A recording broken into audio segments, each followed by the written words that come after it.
Did you know that 52% of foster children of the age of 14 or younger in Canada are First Nation, Inuit, and Métis, even though they make up only 8% of that age group? As you might not know, Canada's history is filled with dark and inhumane secrets. The Canadian government has been ripping First Nation children away from their parents, and this issue isn't a new concept, as this way of thinking has persisted since the colonial times. It started around the 1880s. Canada separated Indigenous children from their families to kill their culture out of them, wanting them to follow the good Christian way of life. More than 20,000 Aboriginal children were taken and placed into residential schools where they got mistreated and abused.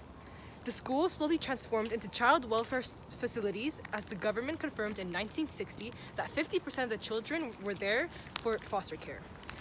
Now, as of late, in 2017, studies show that there are 354 newborns who were put into foster care province-wide, 86% of them who were all First Nation.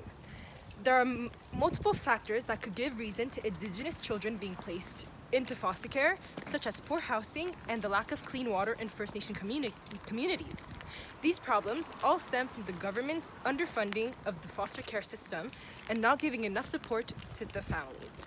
Although we have to first start by solving the poverty of First Nation communities and giving them proper health care, as the government take children away from their families if they don't seem fit to take care of them.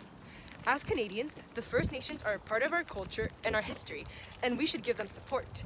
It may be as simple as going on social media to give awareness to the problem, sending letters to the agencies and the government, or to go as far as manifesting on the streets, because we've all been trying to ignore the problem, but it will only get worse as time passes. If only we unite to make our country a better place.